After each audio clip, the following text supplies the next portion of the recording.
আজ প্রথম কুয়াশা ভেজা সকালটা দেখলাম। খুব সকালবেলায় মেয়েটা উঠে গিয়েছে, সেই জন্য আমিও উঠলাম। উঠে প্রথমে বাথরুমে এসেছি। বাথরুমে আসার সাথে সাথে দেখছি ভেন্টিলেটরের জানালাটা পুরোই কুয়াশায় পানি পড়ছে। আবহাওয়া দেখে পুরাই বুঝে গেলাম এই বুঝি শীত চলে এলো। খুব কুয়াশাময়, রৌদ্র ছাড়া একটা অন্ধকার দিন দিয়ে সকালটা শুরু। আসলে আল্লাহ তাআলার দুনিয়াতে আমরা শুকরিয়া করি না। আমাদের এই পৃথিবীতে আল্লাহ তাআলা এমন কিছু নেই যে সৃষ্টি করেননি।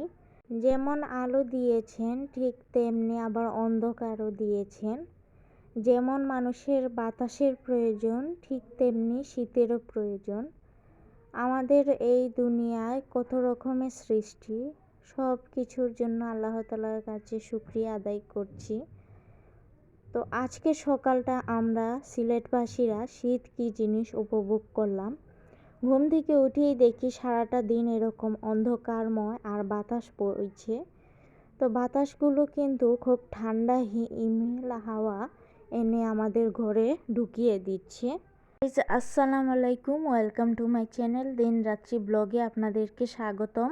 শীত কিন্তু চলেই এলো, আমাদের ঘরে দরজায় এসে কড়া নাড়ছে। আজকে উপলব্ধি করলাম, ঘুম থেকে উঠেই যখন দেখছি উঠোনে কোনো আলো নেই, শুধু বাতাস বইছে আর গাছপালাগুলো নড়ছে, তার সাথে গায়ে এসে শীতল হাওয়া বইছে।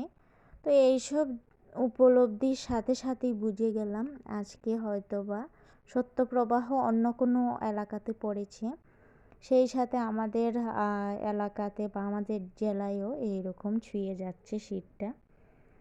তো প্রচুর শীত পড়েছে আজকে, সারাটা দিনই গিয়েছে আমাদের এরকম বাতাস আর তার সাথে হলো অন্ধকার, কোনো রকমের এক ফোঁটাও রোদ উঠেনি। তো যাই হোক, চলে আসলাম সকালের নাস্তা নিয়ে। তো আজকের সকালের নাস্তা হলো আটার রুটি দিয়ে ডালের ভুনা ছিল গতকালকে, তো এই ডাল ভুনা দিয়ে আটার রুটিটা খেয়ে নিচ্ছি। তো মাশাআল্লাহ, এই সিম্পল একটা নাস্তা এত মজা যা বলার মতো আর কি কোনো ভাষা নেই, সেটাই বুঝাচ্ছি। এত তৃপ্তি লেগেছে খেয়ে। তো অনেক সময় দেখবেন জাঁকজমকপূর্ণ খাবার খেয়েও দেখবেন আপনার মজা লাগবে না মুখে বা তৃপ্তিটা আসবে না। আবার অনেক সময় দেখবেন শুধু ডাল ভাত খেয়ে আপনি অনেক তৃপ্তি বোধ করবেন।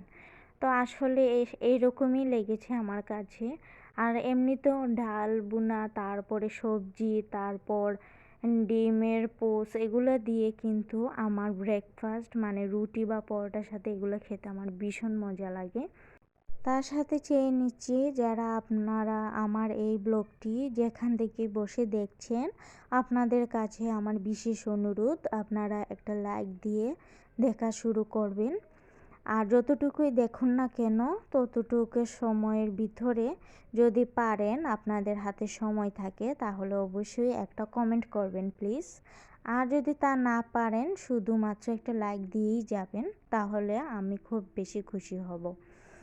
তো এখানে আমার পাখির জন্য আয়োজন শুরু করে দিলাম। নিজের পেট ভরে খেলে তো আর হবে না, আমার তো পাখি ছানা আছে, ওদেরকেও তো পেট ভরাতে হবে। তো আজকে প্রচুর ঠান্ডা পড়েছে, সেই জন্য আমি ওদেরকে আর ভালো করে খুলে দেখিও নি। চিন্তা করলাম আগে নাস্তাটা ওদের জন্য তৈরি করে নিই, তারপরে একটু ওড়নাটা সরিয়ে আমি ওদেরকে নাস্তাটা দিয়ে দিলাম। তো আজকে আমি এই চারপাশের কোনো ওড়না বা কোনো বস্তা কিছুই আমি সরাইনি। তো দেখতে কিন্তু খারাপ লাগলেও কিন্তু আমার পাখির জন্য খুবই উপকারী, যেহেতু ঠান্ডা বাতাস বইছে, এভাবে যদি প্রোটেকশন না দিয়ে আমার পাখিগুলো কিন্তু ঠান্ডা লেগে যাবে, সেজন্য আমি এরকমভাবে আজকে রেখে দিচ্ছি। তো নিজের যেরকম গায়ে ঠান্ডা লাগছে পাখিদেরও তো লাগবে, সেই দিক থেকে বিবেচনা করে এভাবেই রেখে দিলাম। আর হ্যাঁ, আজকের পানি আমি একটু কুসুম গরম পানি দিয়েছি। তো পানিটা ডাইরেক্টলি ঠান্ডা পানি দেই নাই, কুসুম গরম পানি দিয়ে ওদেরকে দিয়ে দিলাম। এখন একটু তড়িঘড়ি করে রেডি হয়ে যাচ্ছি, অলমোস্ট হয়ে গিয়েছে 2টার মতো।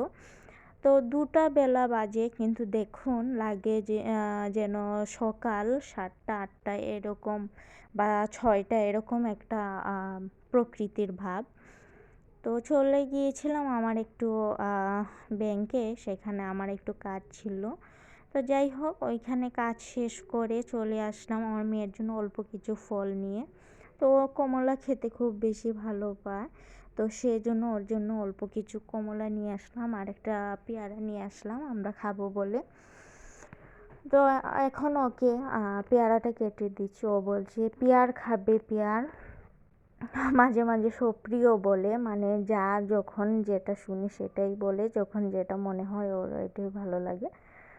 তো মাশাল্লাহ আমি বলছি তো তুমি পেয়ার খাবে, তাহলে গিয়ে বাটি নিয়ে আসো। তো এখন ও যাবে, গিয়ে বাটি নিয়ে আসবে, এনে আবার আমাকে দিবে, দিয়ে বলবে আম্মু বাটি এনেছি, এটাতে দাও।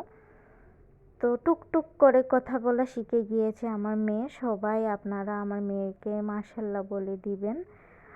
তো অল্প অল্প করে কথা বলা শিখেছে এখন, আর টুকটুক করে কথা বলবে। তো পেয়ারা ওর জন্য একটু পাতলা পাতলা করে কেটে দিলাম, যাতে ও খেতে পারে।